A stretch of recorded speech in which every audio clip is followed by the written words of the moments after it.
Hello, my name is Austin Habish, the founder of Think Catholic, and you're listening to the Summa podcast, where we study St. Thomas Aquinas' Summa Theologiae in a way simple and insightful for anyone to understand.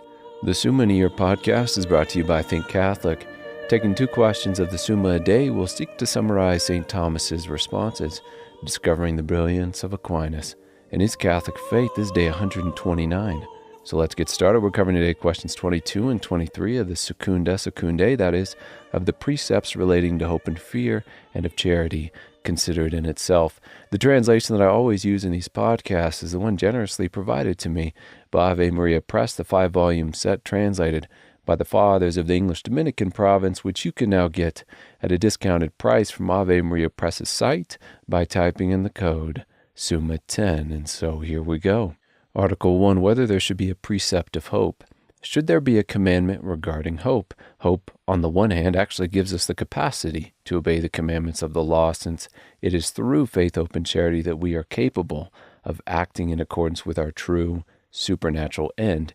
Yet it is also fitting to command these same things by way of a reminder, as a way of protecting these virtues. And since we are commanded many times in Scripture to love and believe God, so too it is fitting that we be commanded to hope in Him. As St. Thomas says, once a law has been given, it is for a wise man to induce men, not only to observe the precepts, but also, and much more, to safeguard the foundation of the law. Therefore, after the first promulgation of the law, Holy Writ holds out to man many inducements to hope, even by way of warning or command, and not merely by way of promise. For instance, in Psalm 61, hope in Him, all ye congregation of the people, and in many other passages of the Scriptures. Article 2, whether there should have been given a precept of fear. Fear keeps a man from presumption. Fear reminds us that God can be lost through one's fault, as we discussed in the previous 2 episodes. St. Thomas will say here, inducement to fear suffices to exclude presumption, even as inducement to hope suffices to exclude despair. Filial fear especially is given under precept because the command to love God is given by precept, and filial fear follows upon the love of God, as we described 2 episodes ago. And with that, we move on to our next topic, which is charity. Article 1, whether charity is friendship. And it's a difficult article to answer because both charity and friendship have a complexity that often escapes us. So beginning with friendship. Friendship requires a mutual goal. It requires you, the friend, and the thing which your friendship is about. It must be triune, or it is not at all. And just like the sides of a triangle get closer to one another as they get closer to a common vertex, so too do friends become closer as they more wholeheartedly pursue that common goal. However, sadly, that goal is often no more praiseworthy than pleasure or practicalities, but true friendship pursues the same blessedness, and it pursues it together, which is why one of the most shocking things that Jesus Christ ever said to man is no longer, do I call you servants, but I've called you friends, which is shocking because it implies that Jesus and ourselves have the same goal.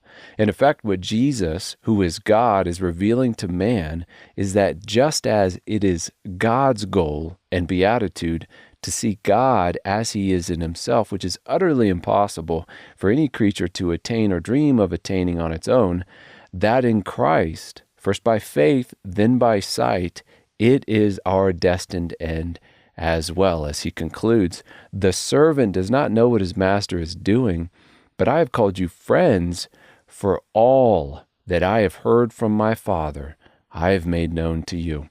This mutual goal, the beatific vision, to know God as He is in Himself, which we share in a certain way with God, is the basis of our friendship.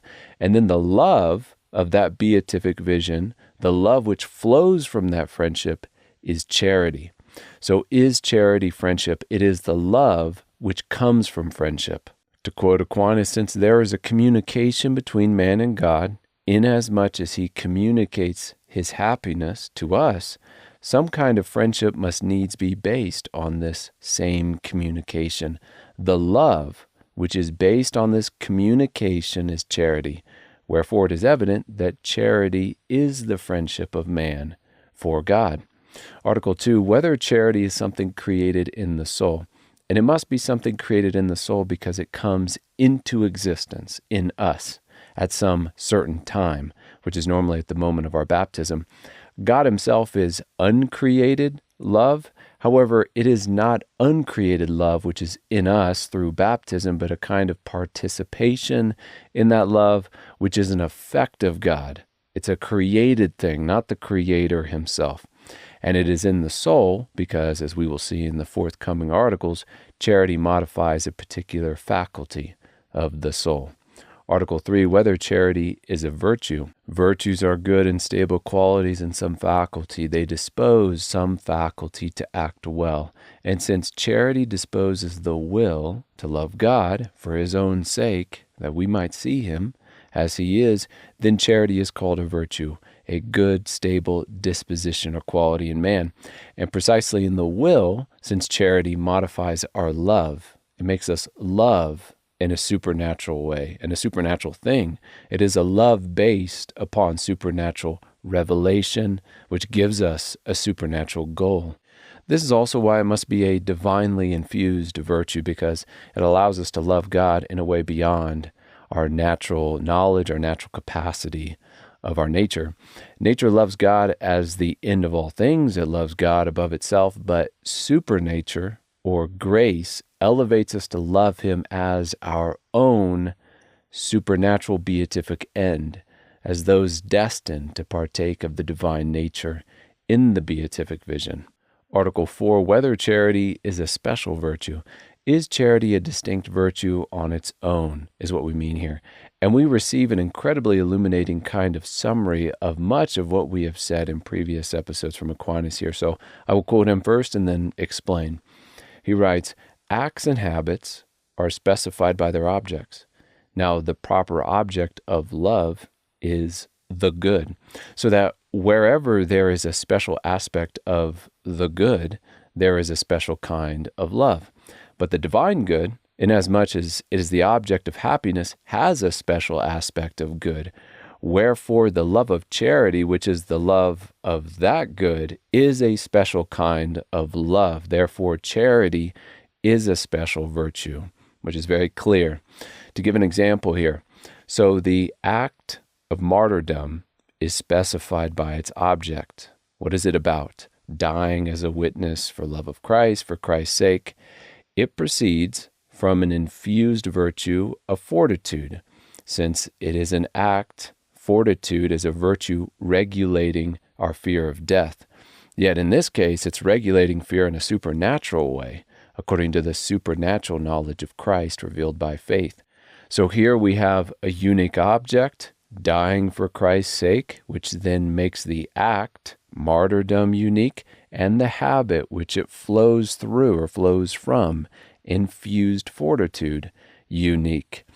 In the same way, loving God, not just as a creator, but as our goal, as our Father, in the sense that we are becoming adopted sons who await a supernatural inheritance. This is a unique kind of object, which then requires a unique act and a unique habit, which that act proceeds through, which is the act and habit of charity, both stemming from the will. Article 5, whether charity is one virtue. We receive within this article a beautiful treatment on friendship, actually. Aquinas will tell us here that friendship is distinguished both by the inner goal of that friendship in the abstract, as well as what that particular communication is. Communication here meaning more like communion. What does the friendship share in common? Taking the inner goal of a friendship can have as its end one of three things. It can either be for pleasure, for practicalities, or what Aquinas will call honestum, virtue, or mutual beatitude. Then when it comes to communion, we have friends we share the basketball team with. We have friends we share a family with. We have friends we share a religion with. These are all different kinds of communions or communications between friends. So what is charity then? It is a friendship of virtue, first of all, one in which we wish God good for his own sake. We love him for his own sake. And God wishes our good for our sake. And the communion, what we share in common, is a kind of kinship we have by being adopted sons and daughters within the one Son of God, who is Jesus Christ. We are made by grace partakers of the divine nature. And therefore we also share in the inheritance of that one Son, which is the beatific vision. We share in the beatitude which God has in himself, God's own beatitude. And St. Thomas's words referring to charity, its end is one, namely the goodness of God, i.e., God's good. That's my own words there. Now back to Aquinas' words. And the fellowship of everlasting happiness on which this friendship is based is also one. Hence it follows that charity is simply one virtue. Article 6, whether charity is the most excellent of the virtues. As St. Paul says in the letter to the Corinthians, so faith, hope, and love abide, these three, but the greatest of these three is love. These three virtues have God as their object, but among them there is a distinction in that the first two attain to God as restricted or specified to a certain respect. So faith has God as its object insofar as it derives truth from him. Hope has God as its object insofar as it relies upon him to attain him. But charity simply adheres to God as he is, as our beloved, the whole of him. And in this way it is more perfect than the other virtues, as St. Thomas describes. Charity attains God himself that it may rest in him, but not that something may accrue to us from him.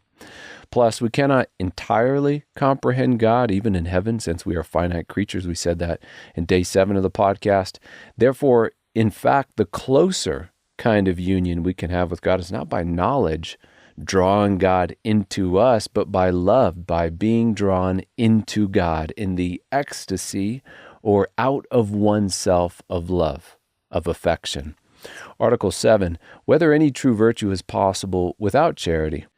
And this is a distinct question from the one which we saw much earlier about whether every act done without charity is a sin. And we found there that the answer was no. For example, when a man in mortal sin gives $10 at the food market for a $10 sandwich, this is the just thing to do. Now, it's not meritorious in the sight of God because this person is an enemy of God, but giving the correct amount of money for a sandwich is the right and good thing to do, which this man has done. This article is asking something different. It is asking whether a man can be in a virtuous state. Can he possess good habits without charity? And in the intellectual order, one definitely can have good and true habitual knowledge of things. The habit of science, for example, can exist in an evil man. He may have correct knowledge of geometry or mathematics. However, when it comes to the moral order, since actions and habits take their character, their moral character from their intended end, since the correct habitual intended end is what charity is, then without charity, it's true that whatever moral virtue one seems to have, since it is not directed towards the right end, then these virtues cannot be called virtues, simply speaking. And Aquinas' words, accordingly, it is evident that simple, true virtue is that which is directed to man's principal good. Thus also Aristotle says that virtue is the disposition of a perfect thing to that which is best. And in this way, no true virtue is possible without charity. Article 8 in our last article, whether charity is the form of the virtues. Form meaning that which gives being and structure to the thing. Your soul is the form of your body, meaning it takes that potency, prime matter, causes it to be an actual body, and not just any kind of body, but that of a human. It makes it a human body with all the unique qualities, faculties which you have. And if prime matter form, if that sounds foggy, I would jump back to the first couple episodes of this podcast on those terms. Charity is the form of the virtues because it both makes them true virtues and directs them or gives them a kind of structure, so to speak, towards the true end of mankind, which is God via the beatific vision. Giving the last word to St. Thomas, in morals, that which gives an act its order to the end must needs give the act its form. It is charity which directs the acts of all other virtues to the last end, and which consequently also gives the form to all other acts of virtue. And it is precisely in this sense that charity is called the form of the virtues. For these are called virtues in relation to informed acts. And that does it for another episode. We have just finished questions 22 and 23 of the Secunda Secundae, that is, of the precepts relating to hope and fear, and of charity considered in itself. My name is Austin Habish with Think Catholic, and I cannot wait to see you tomorrow.